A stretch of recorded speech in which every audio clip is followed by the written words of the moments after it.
അസ്സലാത്തു വസ്സലാമു അലൈക യാ സയ്യിദി യാ റസൂലല്ലാഹ് സല്ലല്ലാഹു അലൈഹി വസല്ലം.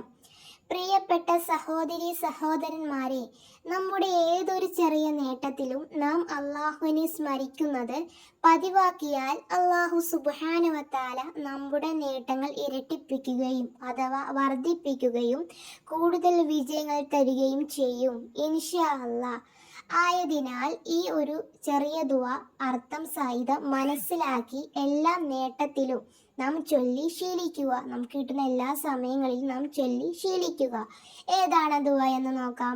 മാഷാ അല്ലാ ലാ ഖുവത ഇല്ലാ ബില്ലാ, ഇതാണ് ആ ദുആ എന്ന് പറയുന്നത്. നമുക്ക് പഠിച്ചു നൽകുന്ന ഓരോ അനുഗ്രഹങ്ങളിലും നാം ഇത് ചൊല്ലേണ്ടതുണ്ട്. ഇതിൻ്റെ അർത്ഥം നോക്കാം. അള്ളാഹു ഉദ്ദേശിച്ച അനുഗ്രഹം ആണ് എനിക്ക് ലഭിച്ചിട്ടുള്ളത്. അവൻ്റെ അനുഗ്രഹമില്ലാതെ ഇത് കരസ്ഥമാക്കാനുള്ള ഒരു കഴിവും എനിക്കില്ല എന്നതാണ്. എന്തർത്ഥമുള്ള വരികളാണെന്ന് നോക്കൂ. നമുക്ക് കിട്ടുന്ന സമയങ്ങളിലെല്ലാം, നമുക്ക് കിട്ടുന്ന അനുഗ്രഹങ്ങളെല്ലാം നമ്മൾ ദുആ വർദ്ധിപ്പിക്കുക.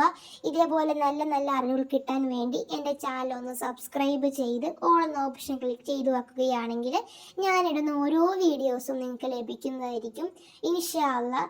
അല്ലാഹു സുബ്ഹാനഹു വ തആല നമുക്ക് നല്ല അറിവുകൾ ലഭിക്കുവാനും ജീവിതത്തിൽ പകർത്തുവാനും തൗഫീഖ് നൽകി അനുഗ്രഹിക്കട്ടെ. ആമീൻ യാ റബ്ബൽ ആലമീൻ. ഇൻഷാ അല്ലാഹ്. ദുആ വസിയത്ത്.